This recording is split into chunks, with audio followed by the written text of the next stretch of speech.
When you stop talking to a man, something very interesting happens. And a lot of women don't understand this part. They think silence is weakness.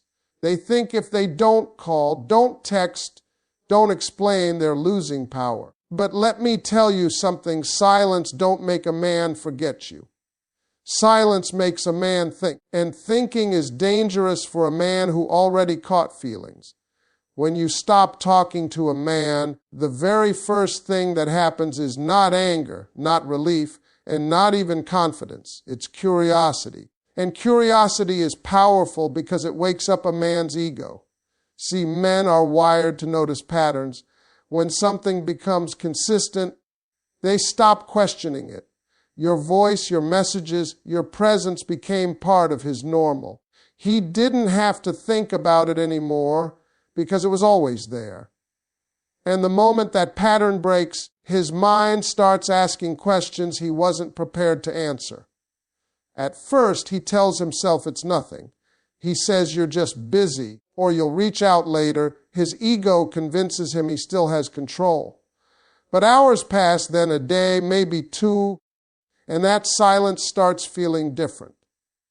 Because now he realizes you didn't announce your exit. You didn't explain. You didn't beg. You just stopped. And when a woman goes quiet without drama, a man feels that shift deep in his chest, even if he won't admit it out loud. That silence creates a gap, and men hate gaps they can't fill. His ego starts working overtime trying to protect him. He wonders, why isn't she calling? Why isn't she asking where I am? Why isn't she reacting?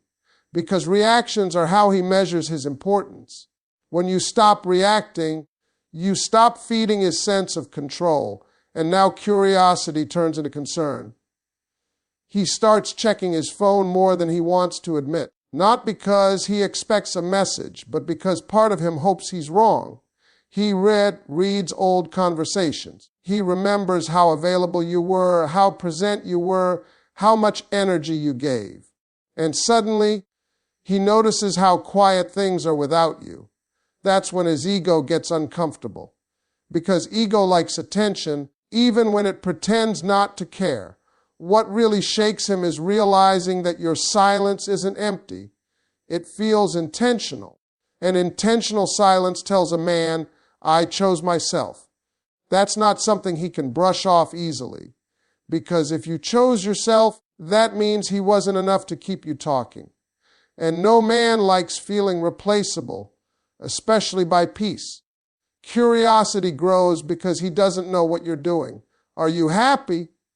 Are you calm? Are you talking to someone else? Silence gives him no answers, and no answers force him to imagine. And imagination is dangerous because now he's picturing you smiling without him, moving forward without him, living without waiting on him.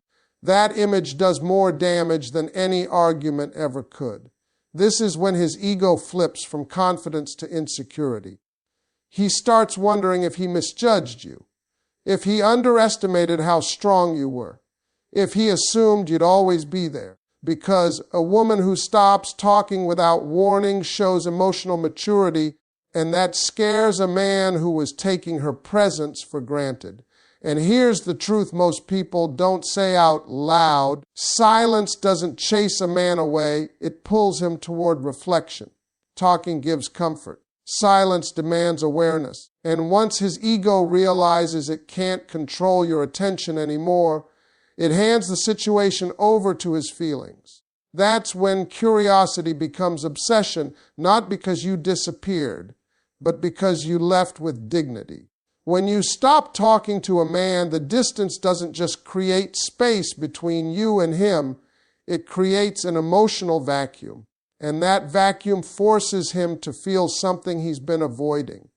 See, while you were there, while you were talking, listening, encouraging and checking in, you were quietly filling emotional gaps in his life. You became the place where his stress went, where his doubt softened, where his ego felt safe. He may not have labeled it that way, but he felt it. And when you step back, that comfort disappears all at once. At first, he doesn't connect the feeling to you. He just feels off. His day feels heavier. Conversations feel shorter. Things that used to relax him don't hit the same anymore, and he can't figure out why. That's because emotional support isn't loud. It doesn't announce itself. It shows up in presence. So when that presence is gone, the absence feels bigger than he expected. That's when he starts noticing how often he used to reach for you without thinking. Not always to talk about something serious, sometimes just to share a thought, a joke, a moment. Now there's no one to send that to, and men aren't great at sitting with unprocessed emotions. When that outlet disappears, everything he pushed aside starts bubbling up. Distance forces him to sit with his own feelings. The stress he used to vent, the frustrations he used to laugh off with you, the loneliness he never admitted because you made it feel manageable. Now he has to face it alone, and that's uncomfortable because being alone with your emotions exposes what you've been avoiding. He begins to realize that you weren't just talking to pass time. You were providing emotional stability. You were making his life easier without asking for credit. And when something makes your life easier, you don't notice it until it's gone. That's when regret creeps in. Not loud regret, but quiet reflection. The kind that shows up late at night when distractions fade. He starts replaying moments where you showed up for him and he didn't show up the same way. He remembers times you listened and he brushed things off. Times you gave patience and he gave excuses. And the distance magnifies those memories because now there's no new interaction to distract him from the past. What really gets him is realizing the gap you left can't be filled easily. Friends don't replace emotional intimacy. Distractions don't replace understanding, and pride won't replace connection. So he feels the weight of that loss in small, everyday moments. A song reminds him of you. A quiet moment makes him think of your voice. A problem makes him wish he could talk to you. Distance doesn't make him forget. It makes him aware. Aware of how much emotional labor you carried. Aware of how much energy you poured in. Aware that you added value to his life in ways he didn't fully appreciate at the time. And awareness is painful when it comes too late. That emotional gap keeps growing the longer the silence lasts. And the more he feels it, the more he understands that what he lost wasn't just conversation. It was connection. It was comfort. It was someone who made him feel seen. And that realization changes the way he looks at you, even if he never says it out loud. When you stop talking to a man, his mind doesn't go quiet the way yours might. Instead, it starts running backward. He begins replaying moments he once brushed past, conversations he half listened to, and efforts you made that he assumed would always be there. At the time, those moments felt ordinary to him because consistency can disguise value. When something shows up every day, people stop recognizing it as special. They start expecting it. And expectation is where appreciation often disappears. Now that the silence is there, the memories come back with weight. He remembers how you checked in when no one else did, how you noticed small changes in his mood, how you stayed patient when he was distant. Those things didn't register as significant when they were happening.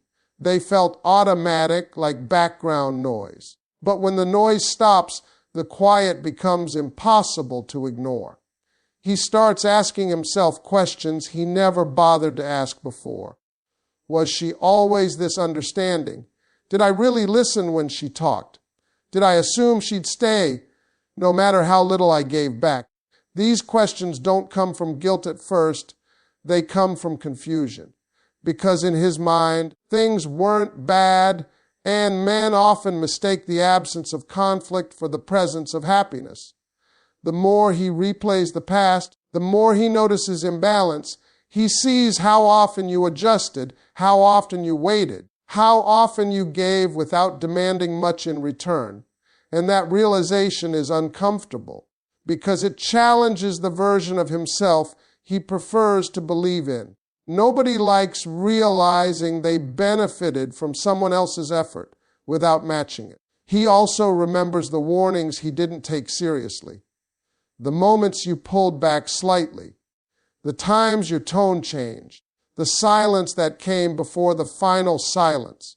At the time, he assumed you'd bounce back like you always did. But now he understands those were signs, not moods. And recognizing that too late creates a specific kind of regret, the kind that sits quietly and doesn't ask for forgiveness, because it doesn't know if it deserves it.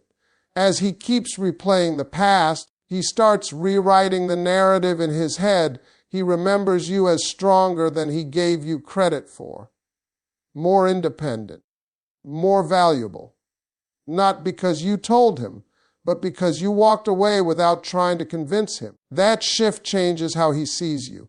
Silence reframes the story. It turns you from someone who was always available into someone who chose herself. What really stays with him is the realization that he took your presence for granted. Not intentionally, but comfortably. And comfort can be dangerous when it leads to complacency. He thought time was on his side. He thought there would always be another conversation, another chance, another day. And silence takes away the illusion of endless time. Now, every memory feels sharper. Every laugh feels more meaningful. Every moment feels like something he should have protected instead of assumed. And even if he never reaches out, even if pride keeps him quiet, those memories don't disappear. They settle in his mind, reshaping how he understands what happened. Because when you stop talking, you don't erase yourself from his life. You become a reference point, a reminder of what it felt like to be supported, understood, and accepted. And once a man recognizes that he had something real and let it slip through his hands, that awareness stays with him far longer than any argument ever could. When you stop talking to a man, the next thing that shows up is a quiet battle inside him, a battle between his pride and his feelings. On the outside, he may look calm, unbothered, even confident, but internally something shifts. Pride tells him to stay silent, to wait, to prove he's not affected. Feelings, on the other hand, keep reminding him of you. And that tension creates restlessness, because holding back what you feel takes more energy than expressing it. At first, his pride is loud. It convinces him that reaching out would make him look weak. That silence is a power move. That if you wanted to talk, you would. He tells himself stories to protect his ego. But feelings don't disappear just because pride tells them to. They show up in unexpected moments, when he's alone, when distractions fade, when there's no one to perform strength for. He starts catching himself thinking about you at random times. Not just missing you, but wondering if you miss him. And that's where pride begins to crack, because pride wants control, and wondering gives control away. The moment he starts questioning your absence, he's already losing the internal fight. He replays conversations in his head, trying to figure out if he said something wrong, if he ignored something important, if he assumed too much. Pride hates self-examination, but silence forces it. With no new interactions to focus on, his mind turns inward. And that's uncomfortable for a man who prefers action over reflection. What makes it harder is the realization that you didn't fight for attention. You didn't chase clarity. You didn't demand explanations. You simply stepped back. And that kind of restraint is powerful because it removes his ability to frame the situation in his favor. He can't say you were dramatic or needy. All he has is the truth and the space to think about it. As days pass, feelings gain ground. He starts missing not just you, but how you made him feel about himself, accepted, valued, understood. Pride can't replace that. No amount of pretending can fill that gap, and slowly the desire to reach out grows stronger than the fear of looking vulnerable. But before he reaches that point, there's resistance. He waits, hoping you'll break first, hoping your silence is temporary, hoping he won't have to make the first move. That waiting is where anxiety lies, because every day you don't reach out confirms that your silence is a choice, not an accident. Eventually, pride gets tired. It always does. Feelings are persistent. They don't shout, but they don't leave either. And when feelings win, his perspective changes. He stops asking who has the upper hand and starts asking whether he lost something meaningful. This internal struggle reshapes how he sees you. You're no longer someone who is always there. You become someone who knows her worth, someone who doesn't beg for attention, someone whose absence speaks louder than her presence ever did. And once a man reaches that realization, it doesn't matter if he acts on it or not. The balance has already shifted inside him. When you stop talking to a man, one of the first things he does is test the silence, not immediately and not always directly, but in small, careful ways. He wants to know if he still matters to you. Because attention is how many men measure their importance, and your silence removes that measurement. It leaves him unsure, and uncertainty is uncomfortable. At first, the test is subtle. He might, like an old photo, watch your story the moment you post it, or find a reason to ask something unnecessary. These aren't accidents, they're feelers. He's checking to see if the door is still open, if you'll respond the way you used to, if the connection is still available on demand. And when you don't react the same, it unsettles him. If the subtle tests don't work, he becomes more obvious. A random message, a casual question, something that doesn't require vulnerability. Because he's not reaching out to pour his heart out yet, he's reaching out to protect his ego. He wants reassurance without admitting he needs it. And how you respond or don't respond tells him everything. When you stay calm, short or quiet, it sends a clear message. It says you're not waiting. It says your world didn't stop. And that realization forces him to reassess his place in your life. Because if you can be okay without him, then his influence wasn't as strong as he thought. And that challenges his sense of importance. He starts questioning himself. Did I matter to her the way I thought I did? Did she move on that easily?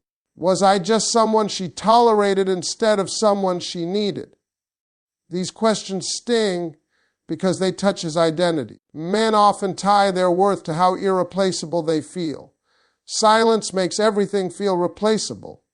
As he tests the silence, he also tests himself. He wonders how long he can go without reaching out. He tells himself it's a game of patience. But the truth is, the longer the silence lasts, the more it confirms that you chose distance for a reason. And that reason becomes harder to ignore. What really shifts things is when he realizes you're not using silence as a tactic. You're not trying to get a reaction. You're simply living your life. That's when his tests lose their power, because you're not playing. And when one person stops playing, the entire dynamic changes. He notices that he can't control the outcome anymore. He can't predict your responses. He can't rely on your emotional availability. And that loss of control is deeply unsettling, because control gave him comfort. It made him feel secure. Silence takes that away. By the time he finishes testing the silence, he understands something important. Either he steps up and communicates with intention, or he fades out completely, because half effort doesn't work anymore. And even if he never says it out loud, your silence taught him that access to you is not guaranteed. When you stop talking to a man, everything eventually comes down to a moment of truth. Because silence doesn't just change the dynamic, it exposes character. After the curiosity, the missing, the pride battles, the testing, there comes a point where he has to decide what kind of man he is going to be.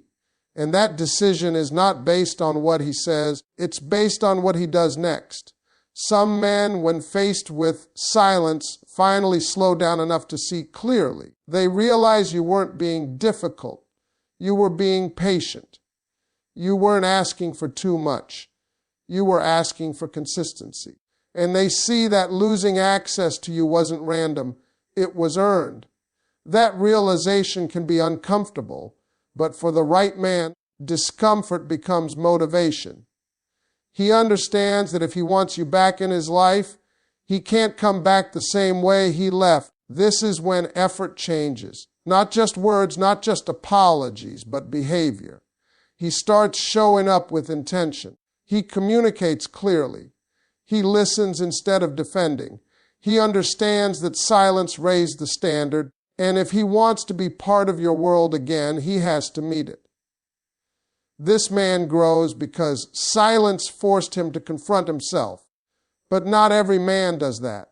For some, silence feels like rejection instead of reflection. Instead of asking what they could do better, they tell themselves it wasn't that serious. They minimize the connection to protect their ego. They convince themselves you were replaceable, not because it's true, but because admitting otherwise would require accountability. And accountability is heavy for someone who never planned to carry it. These men slowly disappear, not dramatically, not loudly. They fade, they stop checking, they stop testing, they stop trying, and in doing so, they reveal something important. They were only comfortable when access to you was easy. When effort was required, they opted out. Silence didn't push them away. It showed you who they already were. What's powerful about this stage is that you don't have to do anything. You don't have to explain. You don't have to convince. Your absence already answered the question. A man who values you will feel the weight of losing you and respond with growth. A man who doesn't will feel the weight and choose avoidance. And here's the part most women don't realize. Either outcome is a win, because if he rises, you gain clarity and change. If he removes himself, you gain peace and truth. Silence doesn't gamble with your heart, it protects it. What happens next also changes how he sees you permanently. Even if he steps away, he doesn't forget the lesson. He remembers that you didn't chase him. You didn't argue your worth. You didn't beg to be chosen. You chose yourself. And that image stays with him because it challenges the narrative he may have had about you being always available. For the man who rises, your silence becomes the moment he learned what he almost lost. For the man who leaves, your silence becomes the moment he realized too late that not every woman waits forever. Either way, the power shifts, not in a loud, aggressive way, but in a quiet, undeniable one. Silence teaches boundaries without saying a word. It shows that love doesn't mean tolerance and connection doesn't mean self-abandonment. It makes it clear that access to you requires effort, respect, and emotional maturity. And when a man understands that, he either steps into alignment with your standards or steps out of your path completely. That's why stopping communication is not about manipulation. It's about alignment.